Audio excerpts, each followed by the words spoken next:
Mabuza, karibu. Asante. Niko na rendezvous na mtu hapa. Nilikuwa nasema mbele ya kukutana naye nianze kwenda kwa toilette. Samahani kidogo.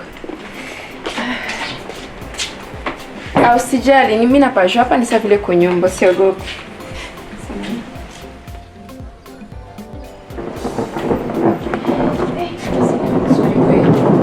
Samahani.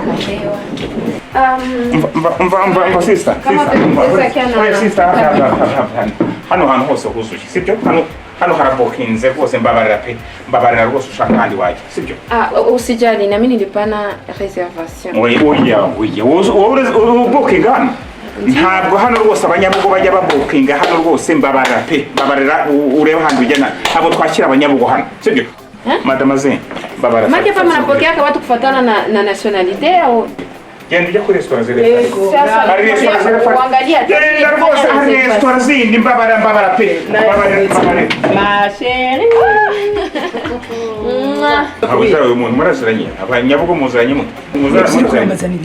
Karibu shasheri. Ariko se mabuzo ujya kwicarana no muntu koko abanyabugo ku ntara abajura. Ndera nibyo nakubwira. Ibintu nabiteguye mbishiraho ubu ni ubyibye. Nibyo nakubwira. Asemye ni kuwizi. Ariko mabuza niba bihakana reka turebe tumusake. Ukora mu cyako chinyi ntasubwira wewe. Hakuna shida. Bila anasema ananiita hivi mwizi hivi. Acha simuoneshe. Ayawa. Ngahoda mabuza. Urambaza iki mabuza? Si comprendre. Kuko tu mwenye alivenitira sasa ndabyo. Mimi haiko mimi habituel. Genda. Ndabizi neza kutari gisoma. Reka duhamagare polisi. Yego polisi nukuri tegereza kuza. Mugatumenye neza ingena cyane. Ikuza gukora nicyo tutarabona. Funga umuntu kabisa. Ingo tuje kuraba image ya kamera dusubira. Kamera. Mabuja mureke tubirekere rwose mabuja mbabara rwose ninjye wabishizemo kugira ngo nyine ngufatire igisambo neza.